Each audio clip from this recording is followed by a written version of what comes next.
Halo semuanya, pada kesempatan kali ini kita akan membahas strategi untuk mempengaruhi pemilih non-Papua pada pemilihan bupati, gubernur serentak yang akan dilaksanakan terutama di provinsi yang baru di tanah Papua. Dalam konteks politik, penting untuk memahami berbagai cara untuk memikat pemilih dari berbagai latar belakang. Kali ini kita akan membahas beberapa poin untuk memikat non-Papua, pemilih non-Papua. Poin pertama, buka lapangan pekerjaan. Penciptaan lapangan pekerjaan adalah salah satu hal paling efektif untuk menarik perhatian pemilih. Dengan membuka lapangan pekerjaan baru, Anda tidak hanya mengurangi jumlah pengangguran, tetapi juga meningkatkan kualitas hidup masyarakat. Program-program seperti pembangunan infrastruktur, pelatihan keterampilan, dan investasi di sektor-sektor strategis dapat menjadi daya tarik besar bagi pemilih dari non-Papua. Banyak orang non-Papua datang ke Papua untuk mencari kerja. Jadi kalau Anda jadi gubernur, bupati, tapi tidak menciptakan lapangan pekerjaan, maka ini hal yang keliru. Poin kedua, keamanan yang stabil. Keamanan adalah prioritas utama bagi setiap warga negara. Dengan memastikan kondisi keamanan yang stabil dan terkendali, pemilih akan merasa lebih nyaman dan aman dalam menjalani kehidupan sehari-hari. Hal ini termasuk penanganan konflik dengan cara damai, peningkatan patroli keamanan, dan kerjasama aparat keamanan yang ada. Tapi di Papua, penyelesaian konflik yang ada dengan cara damai itu sangat penting. Seorang calon gubernur dan calon bupati harus mampu menjabarkan, meyakinkan masyarakat strategi yang jitu untuk mengatasi ini. Karena pemilih dari pendatang rata-rata adalah pemilih yang rasional. Jadi kalau hal ini tidak dilakukan atau miss dalam kampanye atau meyakinkan masyarakat, bisa jadi suara lari. Nah, poin ketiga, ekonomi harus berjalan. Ekonomi yang stabil dan tumbuh adalah daya tarik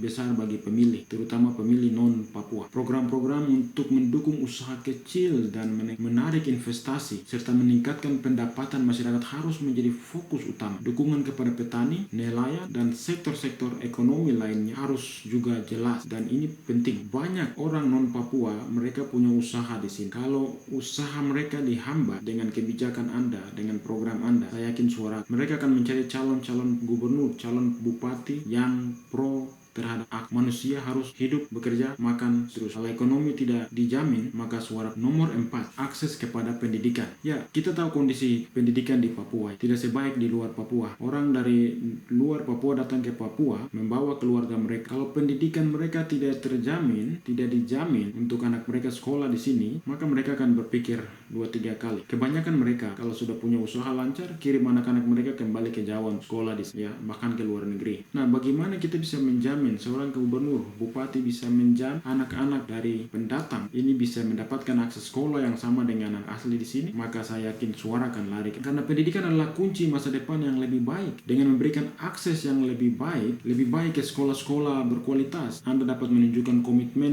komitmen pembangunan terhadap sumber daya manusia. Program beasiswa, perbaikan fasilitas sekolah, dan pelatihan guru dapat menjadi cara efektif menarik untuk mendukung pemilih. Dalam pendidikan ini tidak hanya pemilih dari non-Papua, tetapi juga pemilih dari orang asli Papua. Sudah bukan rahasia umum lagi, beasiswa yang ada, beasiswa atau sekolah kedinasan itu biasanya juga ada orang non-Papua masuk. Mungkin strategi ini yang dipakai untuk menarik pemilih dari non-Papua. Tetapi saya berharap bahwa perlu juga ada keberpihakan kepada orang asli Papua, khususnya sekolah-sekolah kedinasan yang selama ini masyarakat asli Papua komplain itu dibagi. Atau paling tidak 80-20, ada janji-janji tertentu. Kita tentu menghargai orang dari non-Papua juga, tetapi kita juga menghargai dan mendukung kemajuan SDM Papua. Jadi pendidikan itu penting. Lalu yang sejalan dengan pendidikan itu adalah layanan kesehatan yang berkualitas. Kesehatan adalah kebutuhan dasar setiap individu. Kita tidak tahu kapan kita akan, sehingga fasilitas itu harus dilengkapi dengan meningkatkan layanan kesehatan seperti pembangunan dan perbaikan fasilitas kesehatan, menyediakan obat-obat yang cukup, dan mengadakan program kesehatan masyarakat. Anda dapat menunjukkan bahwa Anda peduli terhadap kesejahteraan warga Anda. Jadi kesehatan itu penting, dan kesehatan ini ya tidak hanya berbicara untuk orang non-Papua, tetapi juga untuk orang asli Papua. Itu penting sekali untuk ditek. Kemudian harus diarahkan dengan sistem yang baik supaya masyarakat tidak ditolak, ya. Tidak ketika ada rujukan dari kabupaten, dari daerah datang ke provinsi, ternyata masyarakatnya ditolak, tidak mau rumah sakit di sini, tidak mau melayani. Ini hati ini di mana? Kalau sehat manusia di mana? Orang sakit datang mau berobat ditolak. Nah, hal-hal ini harus diperbaiki oleh calon kepala daerah, baik gubernur maupun bupati di tanah Papua. Lalu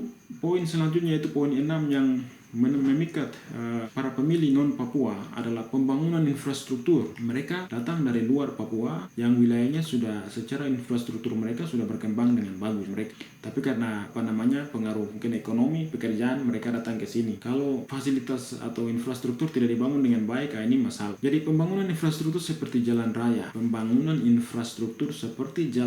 saya tekankan 2 kali, jembatan dan fasilitas umum lainnya sangat penting untuk mendukung mobilitas dan aktivitas ekonomi. Proyek-proyek infrastruktur dapat membuka lapangan pekerjaan baru dan meningkatkan kualitas hidup masyarakat. Ya, mungkin ini salah satu strategi yang sudah lama dipakai oleh kita punya bupati gubernur terdahulu, karena pengamatan saya daerah-daerah transmigran dan juga daerah-daerah yang dihuni oleh banyak warga dari non-Papua itu biasanya fasilitasnya bagus, jalan rayanya bagus dibangun ya. Nah, kemudian nomor 7 adalah partisipasi masyarakat. Mengajak masyarakat untuk terlibat dalam proses pengambilan keputusan adalah cara yang efektif untuk mendapatkan dukungan. Melalui musyawarah dan dialog, masyarakat akan merasa dihargai dan didengar, sehingga mereka lebih cenderung memberikan dukungan pada calon yang memiliki komitmen terhadap partisipasi masyarakat. Beberapa waktu terakhir ketika masyarakat protes, demo dan lain-lain, itu sering aparat keamanan turun ya dengan cara mereka. Barangkali masyarakat tidak begitu suka dengan cara itu, sehingga perlu ada pemimpin yang bisa melayani. Salah satu pemimpin yang saya perhatikan cukup bagus ya adalah PJ Gubernur Provinsi Papua Pegunungan. Mulai mengambil hati masyarakat dengan pendekatan yang harmonis, humanis. Beliau sudah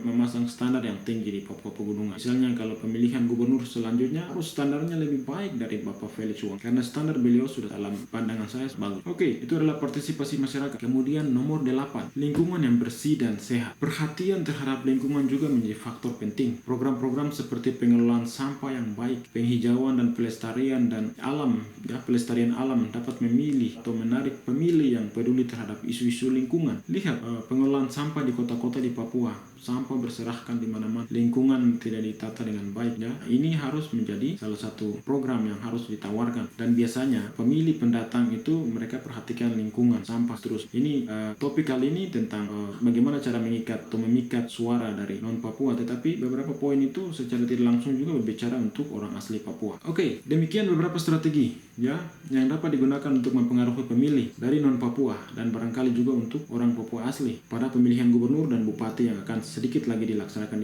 di akhir tahun 2024 ini, dengan fokus pada penciptaan lapangan pekerjaan, keamanan ekonomi, pendidikan, kesehatan, infrastruktur, partisipasi masyarakat, dan lingkungan. Anda dapat membangun kepercayaan dan mendapatkan dukungan yang lebih luas. Terima kasih telah menonton. Sampai jumpa di video berikutnya. Oke, jangan lupa untuk komen, share, like, dan subscribe ya untuk mendapatkan informasi terbaru seputar strategi politik dan pengembangan daerah.